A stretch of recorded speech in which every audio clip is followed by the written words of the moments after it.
Hydrogen sulfide. Here's where we've seen it. First of all, most people here have smelled swamp gas. You do get hydrogen sulfide in the swamp environment. That's not what we're talking about. We're talking about what's coming out of the ground with all this other stuff. The detections we've had are in the Oxy 3A cavern. We detected it in the Caprock well. We have seen small blips. Now, these are short terms in the aquifer. I believe it was on the LeBaire property that Icon detected some H2S over there. And in our geoprobe well vaults, not the geoprobe wells, but our protocol is when you undo the top, the first thing you do is take a gas reading.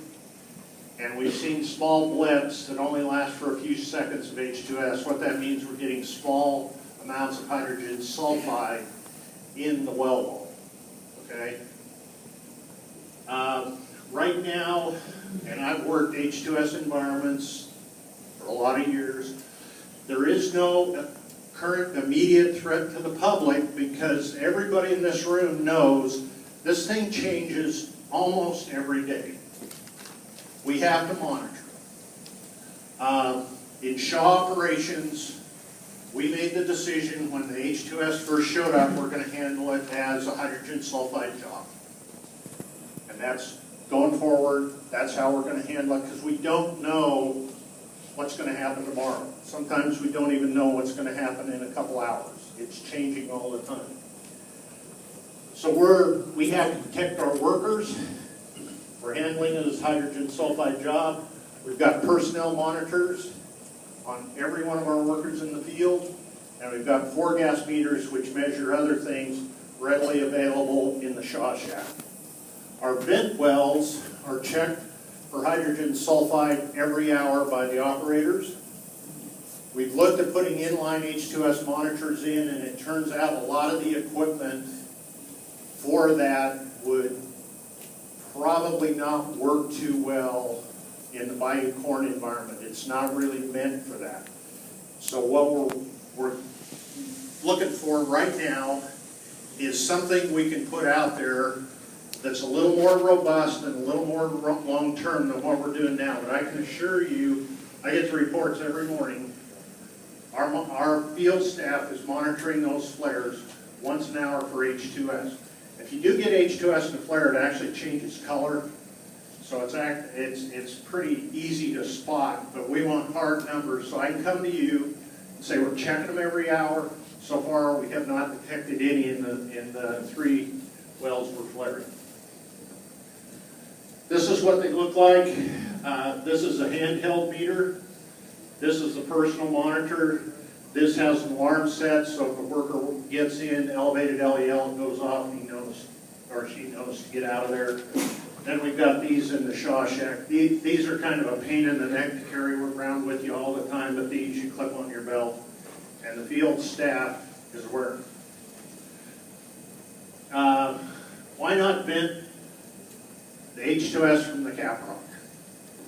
First of all, the well it was found in had a compromised cement job. We could actually see gas in the PDK log behind the casing.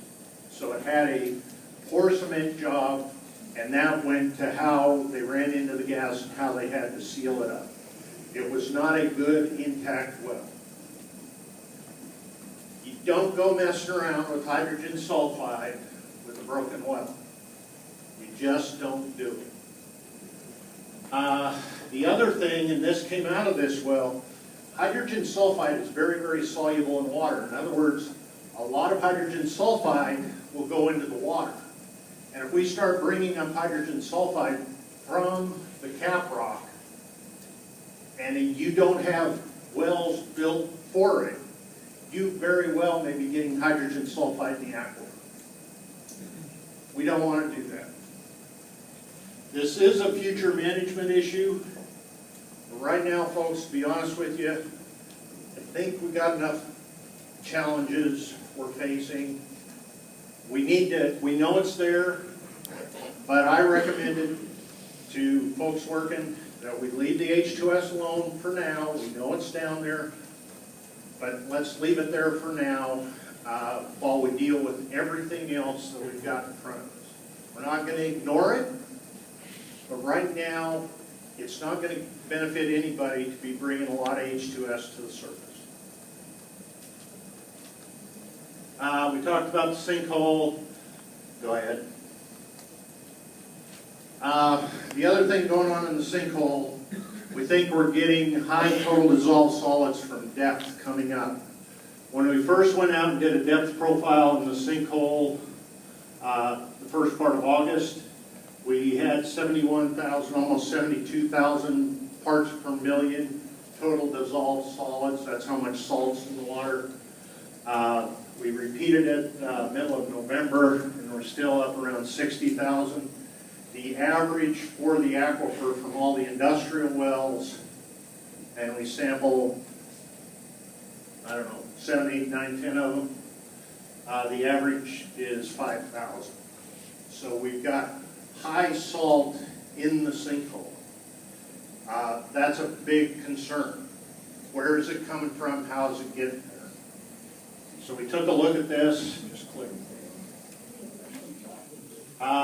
Based on these concentration trends, we would reach saturated brine TDS at about 350 feet in the sinkhole. That's a concern for us in long-term figuring out what's going on. The water is probably coming up with the gas from the formations. If the gas can come up and the crude can come up, all that formation water down there can also come up.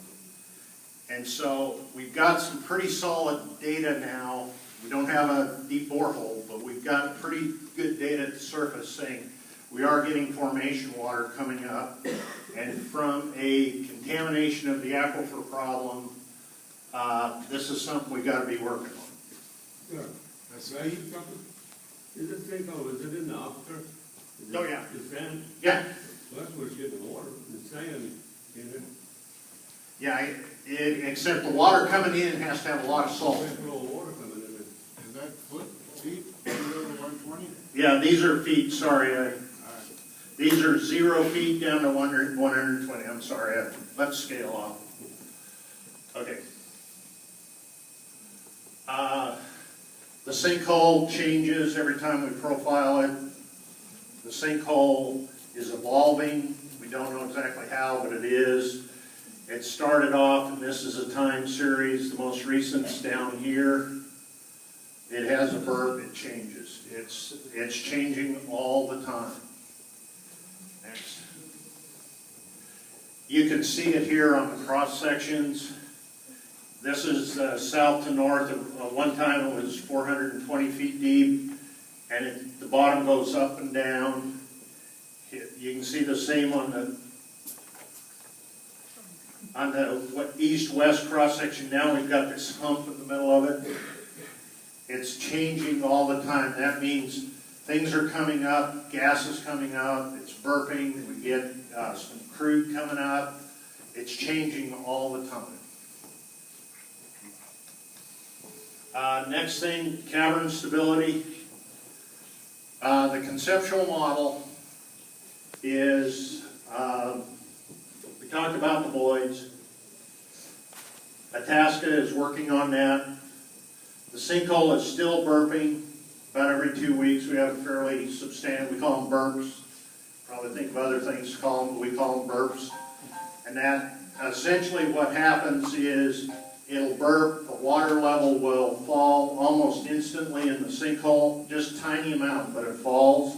And from that fall we can calculate how much the volume of water went in to fill up the void when the gas came out. And those volumes range from 15 to 50,000 cubic feet. The sinkhole changes, Dr. Pettit indicated, that's consistent with the evolution of what's going on in the collapse zone. The collapse zone is not stable, the sinkhole is not stable. The seismic tremors, there are 2 types. There's what they call a sharp type, and those are the tremors people are feeling. So if you feel a rumble, that means rock down there somewhere is actually moving. The other one they're seeing, they call call them long frequency, it actually indicates there's gas moving through voids. And they're picking those up in the surface arrays. So things are still happening. One thing that I know was Dr. Nunn at LSU talked about, it was in the paper. I read the papers, I watch the news every night. The issue of the other caverns has to come into the overall analysis. And Shaw and Itasca and DNR are doing that. We've got all the caverns, the data from them. This is our 3D geologic model.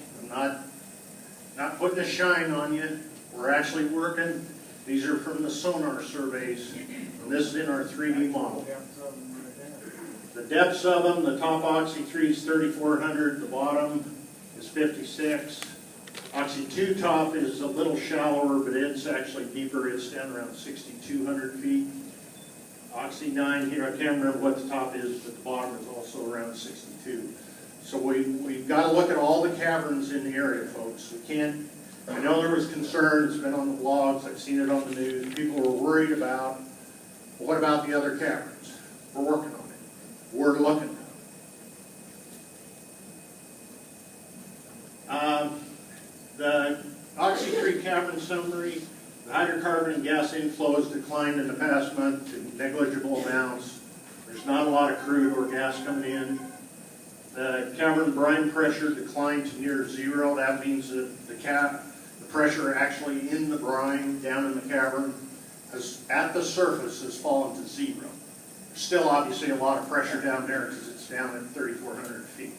But the surface pressure has declined to zero. And the cavern